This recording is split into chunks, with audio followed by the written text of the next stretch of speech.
A Leftist History of Humans by Eric Schechter.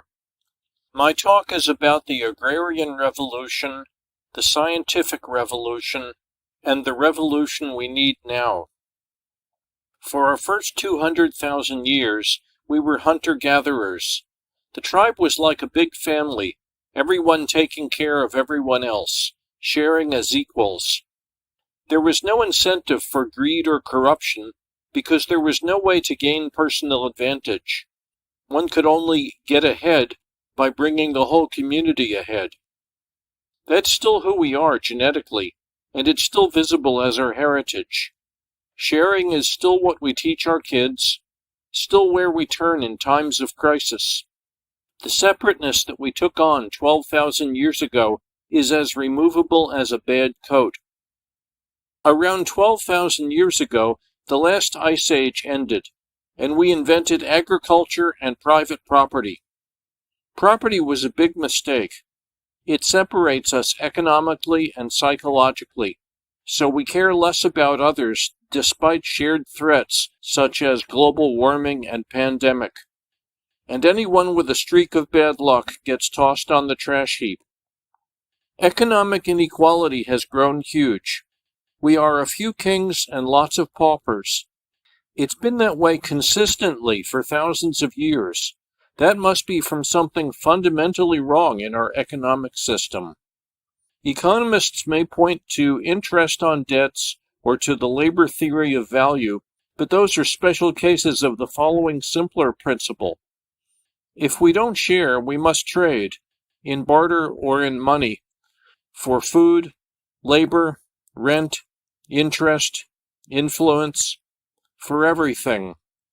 A trade happens when both traders profit. That is, when something is worth more to a buyer than to a seller. That sounds like a win-win, right? But here's what many people miss. Yes, both traders profit, but not equally.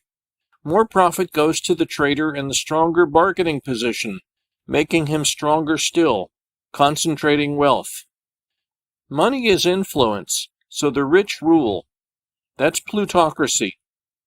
Oligarchy, rule by the few, is the same thing, because the rich are few, and they run things to make themselves still richer at everyone else's expense.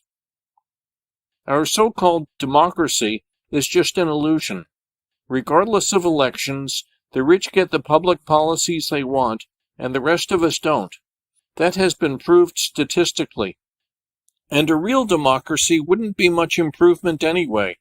We can't vote wisely when bipartisan lies, echoed in the corporate press, are misleading us. And we can't agree on much when, thanks to property separating us, we don't care about each other. So power is concentrated by markets and by hierarchies. Power corrupts the powerful because they lose touch with everyone else. And power attracts the corrupt. Sociopaths are the best climbers of competitive hierarchies.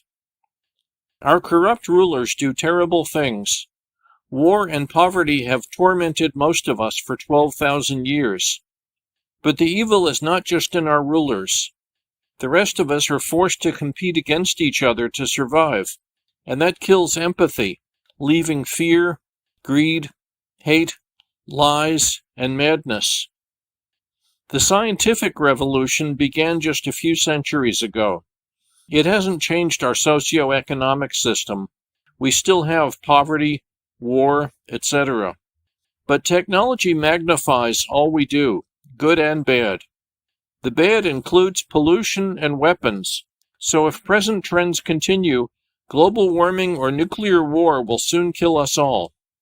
Corporations act concerned about the ecosystem, and arms dealers offer us defense from alleged threats. But that's just greenwashing and propaganda. To survive, corporations must put short-term profits ahead of all else, including truth. Mere reforms won't clean up this mess. It's built into the very foundation of our economic system. In summary, private property was a big mistake, and we must end it soon or it will end us. We need to resume sharing everything. but it's hard to imagine how to do that. So we all need to start talking about it. Help spread the word. Thank you for thinking about these things. This video's transcript, leaflet, and related links are at leftymathprof.wordpress.com/history.